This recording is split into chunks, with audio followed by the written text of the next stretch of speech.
These always get me. Oh man. Oh, hey Guinos, I didn't see you there. I was a little bit busy enjoying my entertainment crackers. However, today I'm a little bit more interested in talking about a different type of entertainment cracker, and that's YouTubers. This jacket is already way too hot, I'm taking it off. I hate to admit it, but I've been watching YouTube for most of my life. I started with Minecraft and gaming videos when those were big, shifted embarrassingly to CSGO surf commentary, started watching vlogs and a bunch of other stuff like that, and now I still watch a large variety of content today. Growing up with YouTube has introduced me to a number of things that I may not have known about if it weren't for the platform, and through it all I've always wanted to be a YouTuber. Now, YouTube has over 2.7 billion monthly active users, according to Global Media Insight, which, if you're wondering, is nearly a third of the population of the world. That's crazy, especially considering that they're all subscribed to me and are all my fans.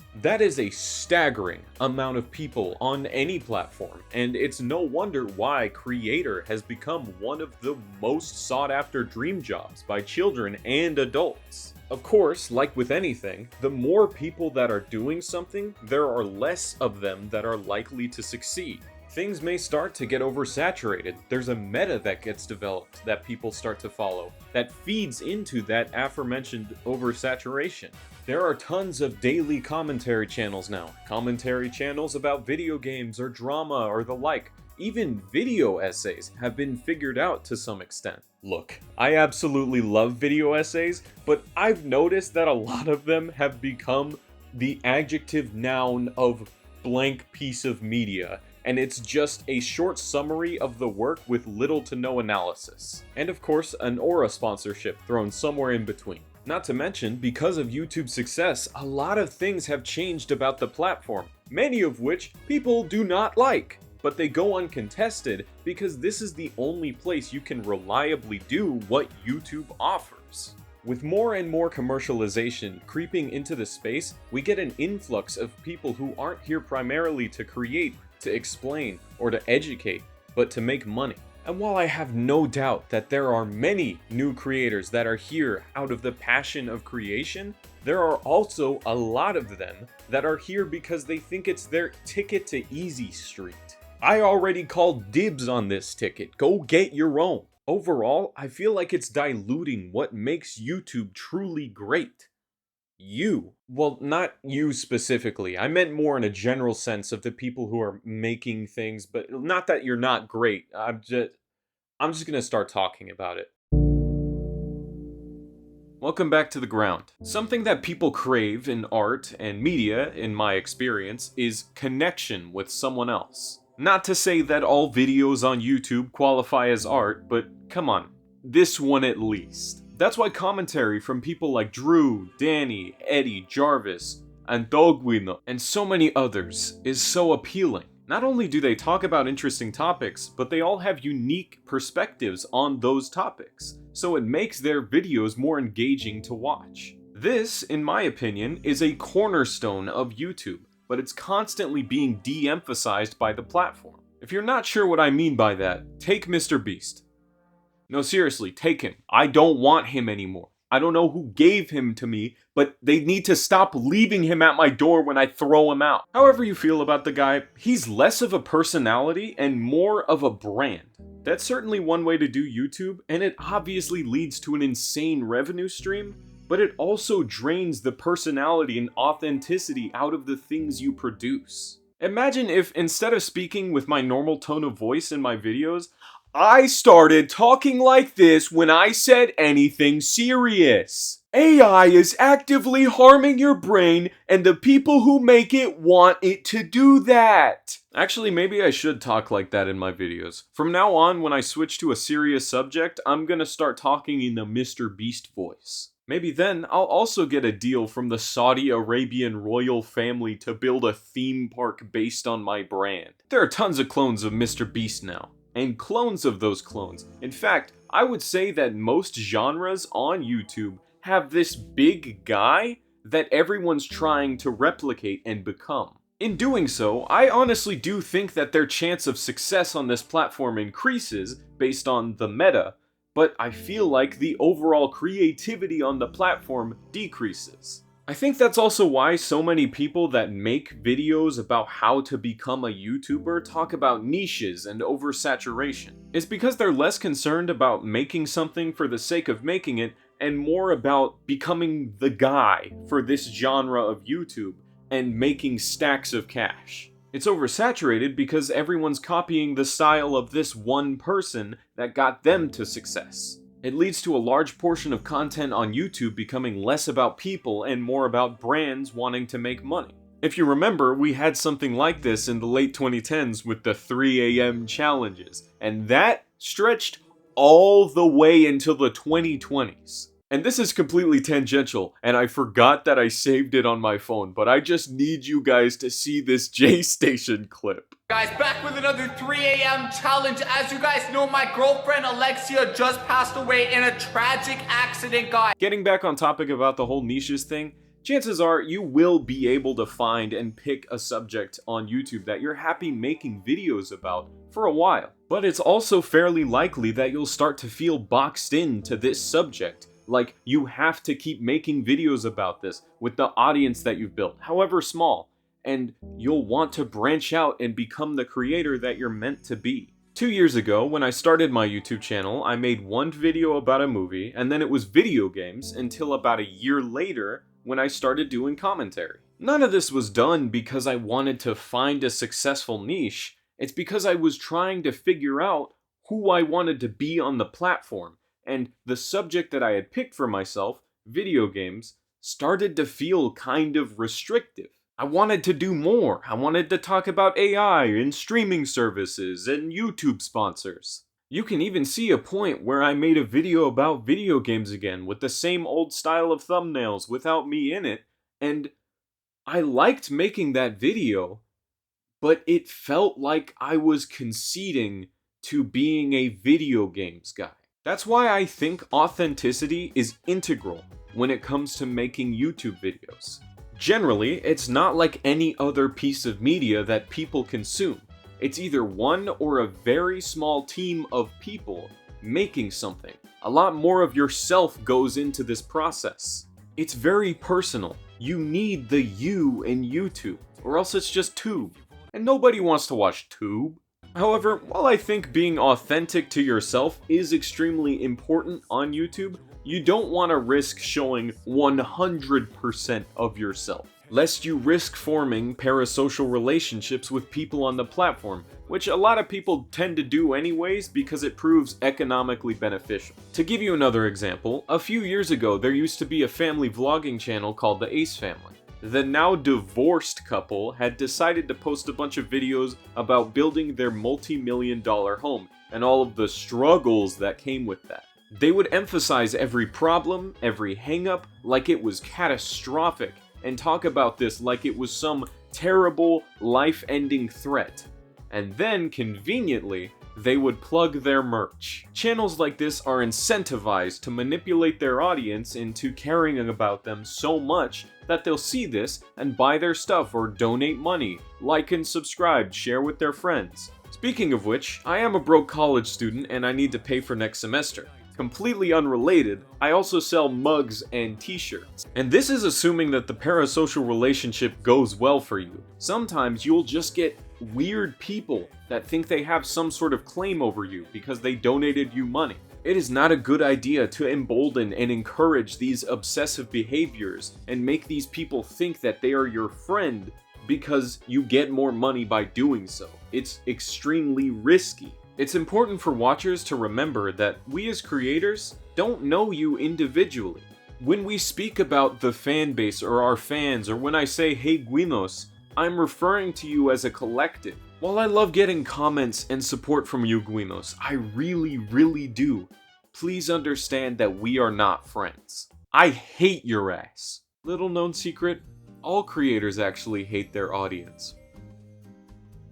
So just remember that. Basically what I'm trying to say is that authenticity is so important when it comes to making YouTube videos because of the unique understandings and perspectives that people can bring to the table in a way that most media can't. But also don't do it too much because you'll be forced to announce to the world that you're getting a divorce. And you may be thinking, What about the algorithm? Doesn't it promote this more Mr. Beast style depersonalized content to a wider audience? If you were thinking that, how did you know that's what I was gonna talk about next? Stop looking ahead!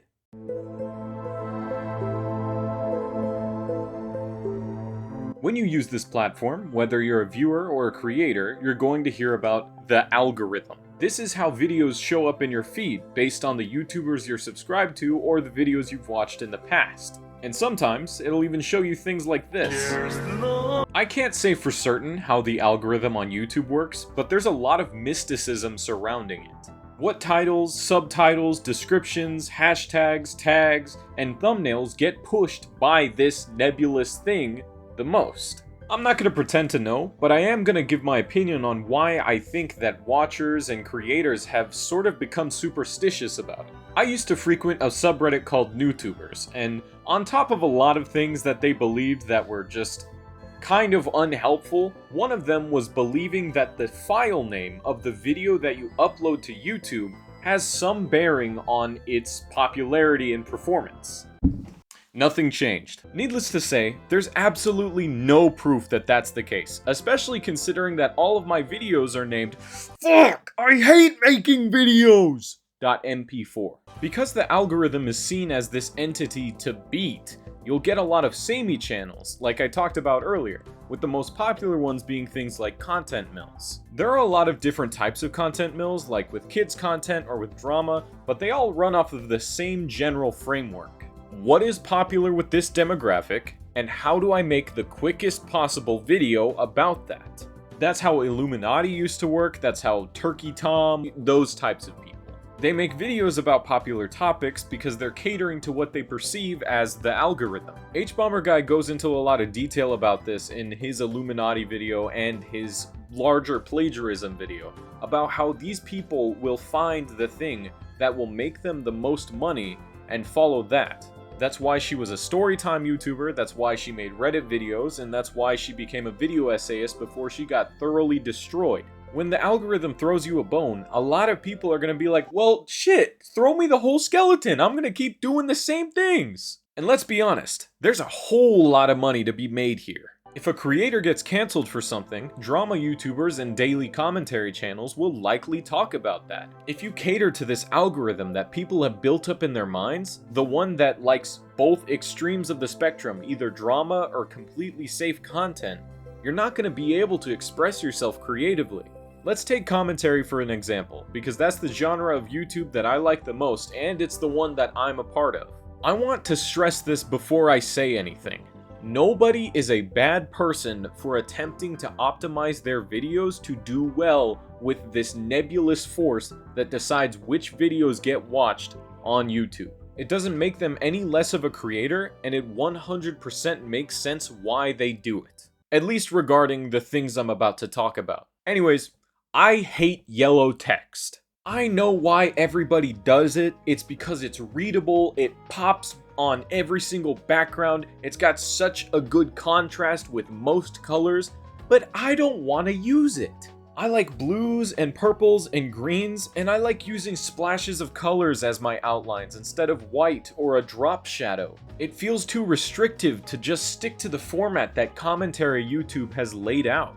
This extends further than just thumbnails as well, and this is where it gets into that sort of self-sabotage of not being able to creatively express yourself. I would definitely be getting more viewers on my channel if I were making videos about YouTube sponsors or AI all the time, because those are my best performing subjects, and YouTube loves to tell me that, and they're like, why aren't you making another video about this topic? Here's a bunch of AI-generated ideas about how AI is bad. Go, go, go, come on! Maybe it's a little self-important, but I don't want to do that. I want to make videos on subjects I care about when I feel like I have something of value to say about them. This is one of the biggest things, I think, that leaves small creators from being able to reach their full potential. Big creators, once they reach a certain level, are able to make videos about whatever they want. But small creators are pressured into trying all of these algorithm-friendly topics. Things that have a much higher success rate, but may not be what they want to make.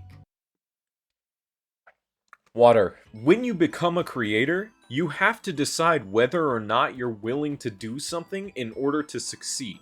I would probably make a whole lot more money if I took those sponsorship offers I keep getting in my emails, or if I pumped out more designs on my website and was more adamant about pushing them. There's nothing wrong with doing that. A lot of creators that I aspire to be, like Drew Gooden, he takes sponsors every video, and I understand he does that because he's got to make a living. There's no way to 100% guarantee success on YouTube. With that in mind, why not just do things the way that you want to? If you want to make shorts, make shorts. If you don't, make pants instead. If you want to take sponsors, do it. If you don't. I don't need to keep hammering this home. YouTube has been seen as mostly luck-based for a while now. My videos are great, the algorithm just ignores me. The only person that's true for is me. I should have 1 million views on every video I post. When you say things like that, you have something external to blame on your failures. You don't have to improve as a creator because it's not your fault. I hate to say it, but I think that's the easiest way of looking at things, even if YouTube's recommendation system isn't fully innocent. This is something I like to call the YouTube lottery, that if you keep uploading videos, no matter what, eventually, one of them is bound to be a hit. This is the main ideology I would see in those small YouTube communities, that if you keep doing the same thing over and over again, eventually you're gonna have a hit and you're gonna finally make the big time. I'm not saying that YouTube's algorithm doesn't favor a certain type of video or that chance doesn't have any factor in the success of them, but it isn't just luck-based. Earlier this month, I made a community post about how I thought it was funny that this was the second time that I had uploaded a video on the same subject as a much larger YouTuber than me. Truth be told, I was a little jealous. I put a lot of work into this video just for it to be overshadowed by CopyZilla and Ordinary Things. They're extremely well produced, well edited, well researched, and in my opinion, on a base level, they're just better videos than mine. I say this to illustrate the feeling of falling behind. You don't have the audience or the resources that these large creators do. So when you put in all of this work into something, it feels like there's no way you could possibly catch up to them. And yes, it's true, they have more access to time and money to work on these videos that I and many others don't. But you have to remember, all of these people had to start running at some point. They didn't just from the get-go have all of this exposure, and if you never start running, you won't catch up. Even if I think that their videos are better, I'm proud to have made and uploaded mine. I have a unique perspective that I gave to this subject. I put myself out there. I tried, and people engaged with it. Even if it was just a fraction of the amount of people that engaged with theirs. Envy will destroy all of the good feelings that come with creation, and so you can't let it get to you. Even if Mr. Beast also has the bright idea to put someone in a burning building for content, you simply have to accept that he was the first to do it. My dad has always told me that luck is where preparation meets opportunity. Just as much as YouTube isn't fully luck-based, there is no way to guarantee success. However, at the very least, I want to do what I can to help small creators figure this shit out. If you're a creator and you've made it this far, I want to show you how the sausage is made. That's right, I'm showing everybody my sausage. Sausage time. To prove how accessible content creation is, I've decided to make a pseudo behind-the-scenes section in this video. This is more for people who don't know what first step to take, or small creators who need a little bit of help with their creative process. If you're not interested, I don't mind, you can just skip it. The time code is right here, or you can skip to the next chapter, but I will never forget that you did that. Firstly, let me go through a list of the equipment that I use. I have a Dell laptop that I do all of my editing on, which I also record on Audacity from. This microphone is hooked up to this laptop and is currently recording everything that I say. That's how a microphone works. The editor that I use is called DaVinci Resolve. which is completely free, no strings attached. It is incredible. Until this July, I was using the free version to make all of my videos. Now I have the paid studio version because they sent me a code. But guys, oh my god, the free version is just as fully featured. The studio version is of course better, but it's a one-time purchase unlike Adobe's Premiere, and Sony Vegas is also a one-time purchase, but I believe, as far as I understand, that you have to buy the new versions.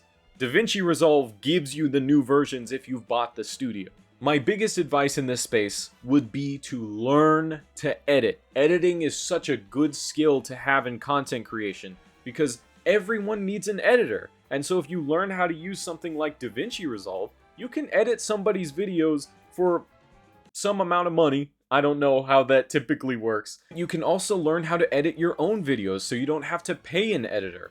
And you can give your videos their own distinct editing style. Let me reiterate. Learn to edit, and you can do it with DaVinci Resolve. It's free. Secondly, the camera. The camera I use now is the Blackmagic Design Pocket Cinematic Camera 4K.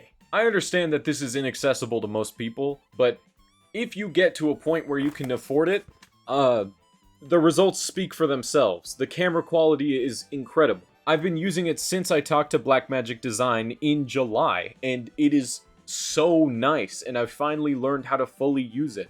Absolutely, I would recommend it if you can afford it. And you may be wondering, what was I using before that? My phone.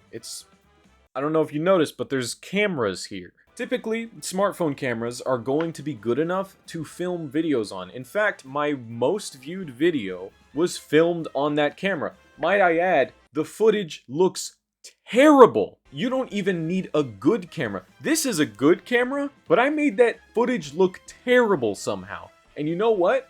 It still got over 1 million views. So I'm going to show you how to do that in DaVinci Resolve. I don't know how to do it in any other editor because I haven't used any other editor. Right now I'm filming my Blackmagic Design monitor. That is what I look at to make sure that everything is in frame. You don't need something like this, but it is extremely helpful. And now I'm filming myself from the selfie camera. And the selfie camera is a lot worse quality than the typical like 3-camera setup on the back. But for this case, I'm just gonna do this. I've got my lighting setup. In fact, let me turn that off so you can see the lighting in this room is warm. It's not very nice looking. I'll show you how to make this look nice. Okay, so as you can see, that's a terrible frame to stop on. Hang on. Okay, that's a little better. Anyways, so I'm gonna create a new timeline. As you can see, the color in my face has been mostly washed out by the light that I have. It's very white. It does look completely lit, and that's one benefit of doing this on an iPhone. Sorry, Momo's feeder just went off. That is the benefit of using an iPhone, is that it will light everything for you. It's very bright. It is very, very bright. So if you don't want it to be so bright, you can go into the color tab. Essentially, I'm just gonna turn the exposure down a little bit. All right, so I've turned the exposure down. It's not nearly as bright, but now it just looks like it's kind of gray. I used to get this comment a lot when I wasn't editing the color in my videos, that my videos looked like a Zack Snyder movie, and that is probably one of the worst things anyone has ever said to me. Now, what you can do to make it look a little bit better, just using iPhone, is if you go into the file and you go to the project settings, you can see all of the different like actual technical settings. Like I process all of my stuff at 4K and 60 frames per second, but what you want to do is go to color management, and in default it's DaVinci YRGB. But what you want to do is change it to color managed. All iPhone footage, at least now, is filmed in HDR, and you want it to be an SDR or else it's not going to look great. Or you can edit in HDR, but I don't know how. What you can do instead though is turn the saturation up a little bit and look a little deep fried. Not that it looks terrible, but it's certainly a style. As you can see, there's not a ton of difference. The main difference is just that I added color back into it by saturating the picture. It is very simple to get simple color grading as long as you understand how saturated looks good for your style of video. Back in the timeline, if you want, you can get a little bit wackier with it. Like you can get rid of certain colors if you want. Let me unlock this. I can either be in Antarctica or Mexico. So really, it's just up to you. Don't let this complicated interface intimidate you.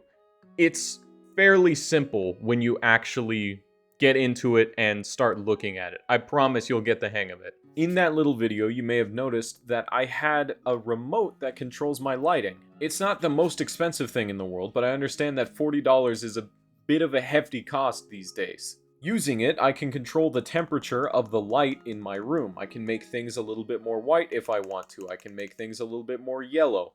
Where I typically sit is around here, I think. It's not terribly white, but it's also not completely washing me out. Finally, the microphone. Here's my hot take. The microphone you have on whatever wired pair of earbuds or your phone that you have is probably good enough to start out with. While I've always had this Blue Yeti, I bought it before even making my first video, I really don't think it's a necessary purchase to make. And if you've noticed, these are all things that you're likely to have. This thing is your video making machine. It's got the camera, it's got the microphone, and there are editing softwares that you can use on your phone. While I would recommend porting them to DaVinci Resolve and doing it on a computer, it's possible to do it on your phone. There's not a huge initial investment, of course, assuming that you already have a cell phone. However, if that's too much for you as well, you can go to your local library and they may have things like podcasting kits or the computer lab where you can edit on those computers. Video creation has never been more accessible than it is today. One of the best pieces of advice that I've realized as a creator is that you can make whatever the hell you want. Hang on, I'm trying to fix my light again because I realized that I'm kind of washing myself out. Whatever. If the lighting is weird for the rest of the video, please do not say anything. You are not beholden to whatever rigid structure of what a video should be or whatever niche you want to do. There was just a Minecraft unfiction ARG that got over 10 million views. That's one of the most, random things I can think of. You can do whatever you want. You should go watch it, by the way. It is a great piece of storytelling. I like it a lot, actually. Personally, I don't take sponsors. I think I've made that very clear, but I think it's okay that others do. If you do get the chance to take a sponsor, congratulations. That's actually really cool. And honestly, I don't think that people are gonna think less of you for trying to make a living off of this. If they get outed as a bad company, it's not your fault. You can't know everything about every single product. While we should be a bit more responsible about the things we do decide to promote, you can't know that HelloFresh is going to be using child migrant labor in their factory. YouTube is a job now, whether or not you want to believe it. You get to enjoy this content for free, with a few annoying interruptions, and I don't think that's such a big problem. Now, should those interruptions ruin the content that you're watching? No, but there's definitely a happy medium. If you don't want to watch ads, that's fine. Get an ad blocker. But also, if you want to support your favorite creators, donate a little bit of money to them or buy something from their merch store. Even 50 cents would be more than they make from one view from you. Of course, not everybody is capable of supporting their favorite creators, which is why I think sponsors are a necessary evil. And while I am okay with making less money from YouTube in order to not take sponsors, I do really appreciate when people donate to me on YouTube or on Fourth Wall or buy something from my merch store. It really means a lot. I made my YouTube memberships 99 cents because that's the lowest they would go, and I just really wanted to give you guys emotes. I had an artist on Twitter that goes by this handle, Make Them, and I think they are wonderful. Anyways, all I'm saying is that I really appreciate the support that you can give, and if you can't give any, don't feel bad. I'm making this out of passion, and I'm making it for free. So a couple more things came to mind while I was editing that I thought were important enough that I wanted to bring them up. One of which is the prevalence of AI features on YouTube now, and how they've been pushing them on especially small creators. Like I mentioned earlier, YouTube now has this AI system where they can recommend to you subjects to talk about, and with them, AI generated titles and thumbnails. This is something that they push on small creators a lot by telling them, oh, your audience is really interested in this, or this one doesn't have as much interest as this topic. This allows them to sort of control the types of videos that are going to be made on this platform, which I think is kind of scary. This, in conjunction with the fact that they are putting an AI filter on a lot of shorts, or at least they were, I don't know if they stopped doing that, and the fact that you can now fully AI generate shorts from a prompt. It worries me because I feel like the pushing of AI on small creators especially, people who honestly, and I understand I'm a bit radical on AI, may just be ignorant to its uses, and so they just won't find their voice because of how much YouTube is pushing it on them. It's a shame that there will be less creators that are personal about the things they create because they've been told not to. And I just thought I would bring that up, especially since AI has been in a lot of what YouTube does now, like the appeals process, auto-denying certain people like these, and the fact that moderation in general is done by bots. It seems like they care less and less about having a human touch on their platform, and it misses the whole point. Speaking of which, I also just recently watched Jay Schlatt's video on the Weekly Slap about how this is everything he wanted, what happened. In the video, he talks about how he's basically done everything he's wanted on YouTube. He has a successful career, he's rich, he has a huge audience, even his flops make millions of views. So what's up? Like how I talked about the YouTube lottery, he talks about an experiment called Skinner's Box. In the experiment, a rat is trained to pull a lever and then it will be fed. After a certain amount of time training like this, a rat, whenever it's hungry, will just pull the lever and then eat food and then not pull the lever until it's hungry again. The actual experiment was changing the rate at which the lever being pulled will actually give the rat food. The behavior that they observed after this is that the rat would just sit there pulling the lever, trying to get more food because it didn't know when pulling the lever would give them food. And then Jay Schlatt likened this to uploading on YouTube.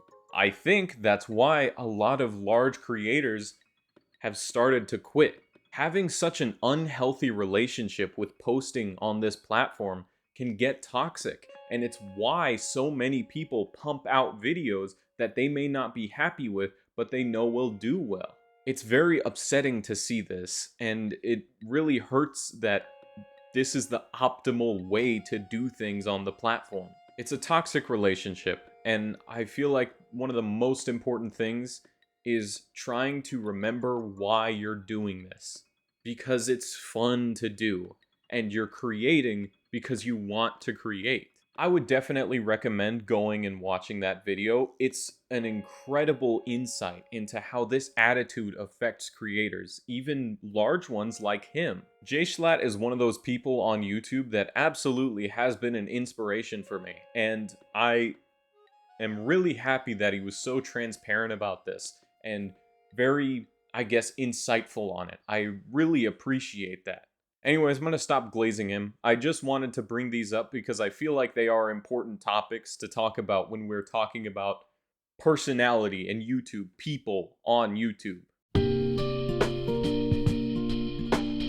This video was not supposed to take this long. This is no longer thematically appropriate to be wearing in December. On the internet, a lot of people are looking for their 15 minutes of fame. They'll do incredibly dangerous or stupid things to go viral, so they can then start a podcast, get a bunch of fans, and then scam those fans when they create a meme coin. YouTube has especially become oversaturated with people who aren't here to create out of passion, but for money. It gets harder and harder to succeed because it becomes harder to stand out.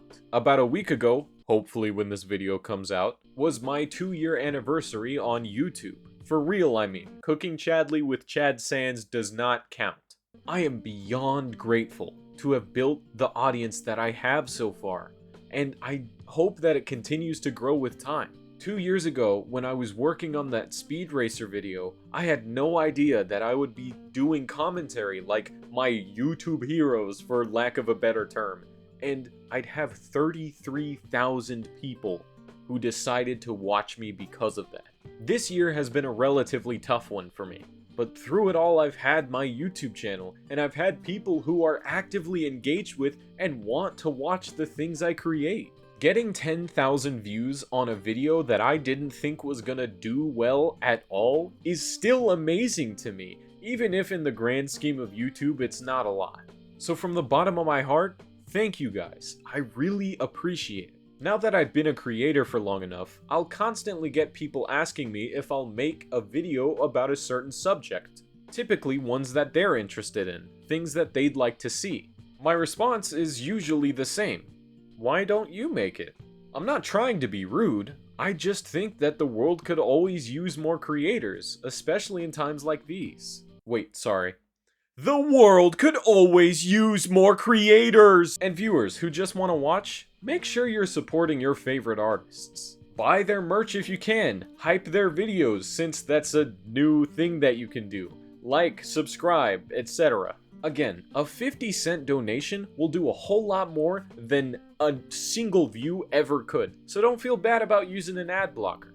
And to my members who have pledged an amount of money to me once a month, which is a crazy thing for me to even get to say, thank you to these 3 people, I think it is right now. I really do appreciate all of the support, monetary or not. It means so much to me. On that topic, me and 99 other creators were just working on this huge video about indie games for charity. The charity is the National Alliance on Mental Illness, and all of the proceeds made from the video will be going to that charity. If you're interested in donating, I'll leave that link below, and if you're interested in watching the video, I'll also leave that link below. I would love if you donated money in the name of the Guinos. Let's show them what Penguin Mode is really about. Mental illness. Anyways, Guinos, I've actually finally decided to sell out. I'm currently being funded by a shadow government to open Guino Land. It is not the Saudi royal family. Please stop asking.